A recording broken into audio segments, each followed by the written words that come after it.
Hamas का कहना है कि तकरीबन अब तक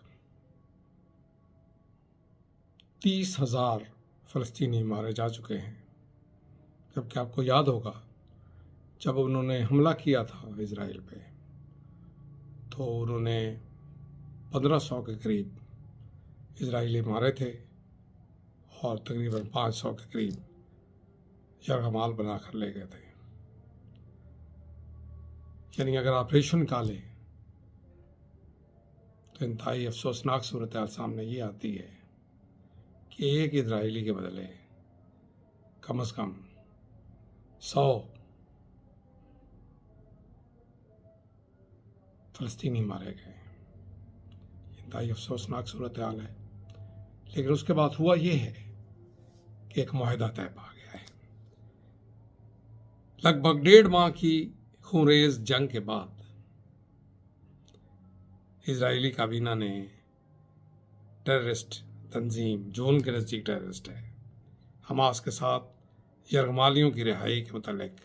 एक मुआहदे की मंजूरी दे दी है। इसमें बताया गया है कि अगले 4 रोज़ जंग बंद रहेगी, लड़ाई का वक्फा रहेगा और इस दौरान कम से कम 50 इजरायली यरगमालियों के बदले 150 फ़लस्तीनी कैदी रिहा किए जाएंगे।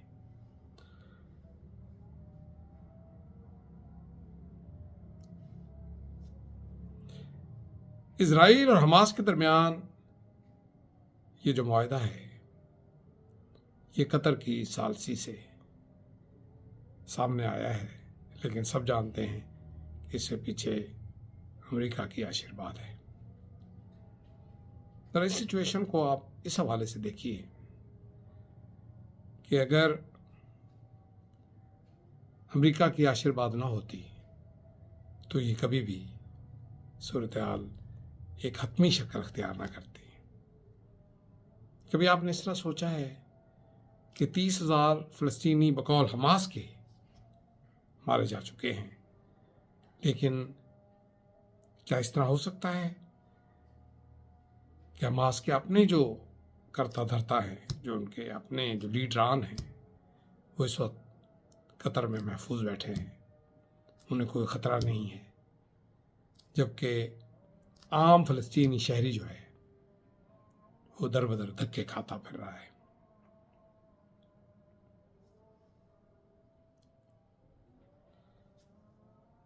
जो मुआहदा सामने आया है उसके मुताबिक ये भी है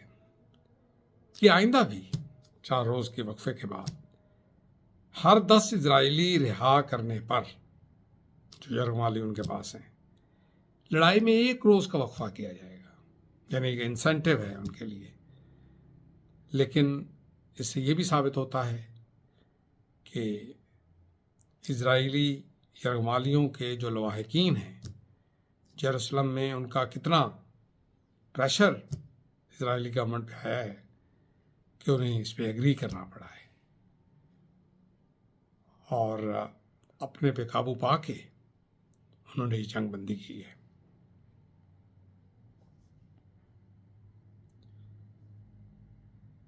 मुआहदे के मुताबिक गजा की पट्टी में इजरायली फौजी ऑपरेशन फिलहाल रोक दिया जाएगा और गजा के तमाम इलाकों में इंसानी और इमदादी इमदाद, ख़ुसूसन जो मिस्र से आनी थी और मिस्र की सरहदों पर रुकी पड़ी है, सैकड़ों ट्रक वहाँ पहुँच जाएंगे। अजीब बात है कि तमाम जो मुसलमान ममालिक हैं उन्होंने ज़बानी जमा खर्च तो बहुत किया, अफसोस भी बहुत किया, ज़बानी जंगी घोड़े भी बहुत दौड़ाए, लेकिन किसी एक भी मुसलमान मुल्क ने फ़लस्तीनियों को लेने से इनकार कर दिया। हत्ता कि जहाँ इस्लाम जहाँ की पैदाइश है सऊदी अरब, उनके तो बादशाह ने बाकायदा एक हुक्मनामा जारी किया कि जो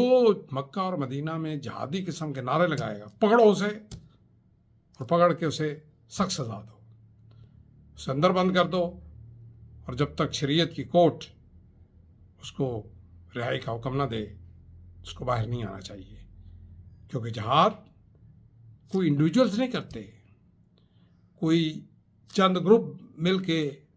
नारा नहीं लगा देता, ये एक स्टेट एक्टिविटी होती है। तो सऊदी अरब की स्टेट ने फैसला ये किया है कि जिनको जिहाद बहुत शौक है वो कहीं और जाके करें, बल्कि बेहतर है अपने ही मुसलमानों को अपने ही मुल्क में मारें, इधर आने की कोई तकलीफ ना करें। हमास का मजीद कहना है कि हमें खुशी ये बात है कि इजराइल ये भी एग्री कर गया है कि आइंदा हम इस वक्फे के दौरान किसी मजीद हमास के एक्टिविस्ट को नहीं पकड़ेंगे। ख़ुसूसन जो फ़ज़ाई हदूद हैं उनमें जो ड्रोन हर वक्त फिर रहे होते हैं और जिनमें सेंसिटिव आलात लगे होते हैं कि जहीं भी उन्हें आपस में कनेक्शन करते हैं कहीं तो फ़ौरन जाके उस पर हमला कर देते हैं और वहाँ से ज़िंदा नहीं बच पाता।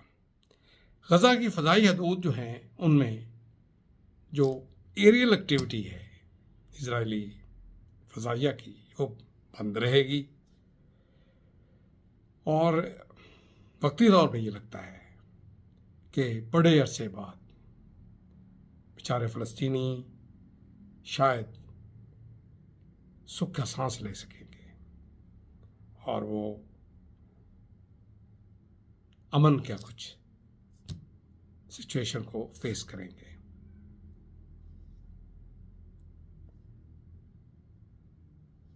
इधर व्हाइट हाउस के जो स्ट्रेटेजिक कोऑर्डिनेटर हैं, कम्युनिकेशन कोऑर्डिनेटर, उन्होंने एक बात पे जोर दिया है कि ये विंडो ऑफ अपॉर्चुनिटी है हमास के लिए। अगर वो इसको पॉजिटिवली अवेल नहीं करते तो फिर उन्होंने ये कहा है कि ये भी हो सकता है कि इसके ऐसे रेपरकशंस हों कि जो बाद में इस डील से भी आगे मसला निकल जाए। सबसे पहली जो फरमाइश हमास की तरफ आई है कि हमारा जिन लोगों ने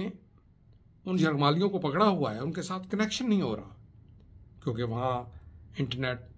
और दूसरी जो कम्युनिकेशन की सहूलियात हैं वो बंद हैं। तो हमें स्पेशल कॉरिडोर कम्युनिकेशन का दिया जाए, जिसके लिए सुना है कि बड़ी ताकत की इजाज़त मिल गई है, लेकिन जब वो आपस में कम्युनिकेट करेंगे तो हमास को ये भी पता है कि उनके पास ऐसे हालात हैं, क्योंकि उन्हीं के कम्युनिकेशन के इदारे हैं, तो क्या वो उसको जांचेंगे नहीं और क्या वो बाद में उसको सबक नहीं सिखाएंगे।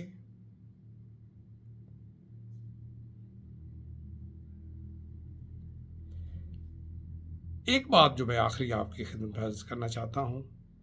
कि जब ये मुआहदे का ऐलान किया इजरायली वज़ीर आज़म ने, तो उसके साथ ये कहा कि इसका ये मतलब नहीं है कि जंग बंद हो गई है। उसका जंग का एक फेज़ ख़त्म हुआ है और जो ही हमारी ये एक्टिविटी मुकम्मल होगी, जंग जहाँ से रुकी थी वहीं से दोबारा उसकी इब्तिदा हो जाएगी। कि उन्होंने कहा है कि अब मामला 2 नेशन स्टेट से आगे निकल गया है, अब जो 1 नेशन स्टेट ही होगी और वो इजराइल की होगी। और हम हमास जैसी शिद्दत पसंद जो जमात है उसकी हुक्मरानी गजा में बर्दाश्त नहीं कर सकते और हम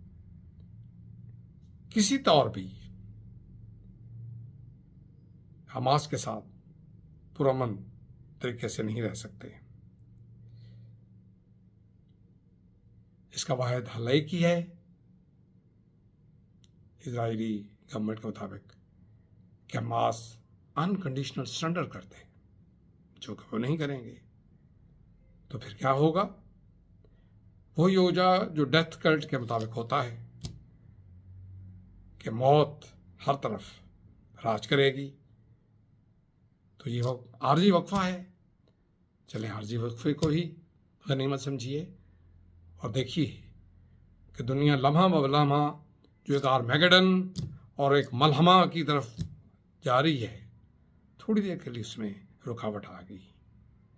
लेकिन सिचुएशन वही है जो बिब्लिकल है और एस्केटोलॉजी के मुताबिक उसी तरह सिचुएशन जा रही है कि एक बिग डे, बिग वॉर इंसानियत की आंखों में आंखें डाल के खड़ी हुई है। अब इंसानियत उसको रोक पाती है या नहीं, ये देखने की बात है, और इसका फैसला इंसान की मौजूदा तारीख करेगी। खुदा हाफ़िज़।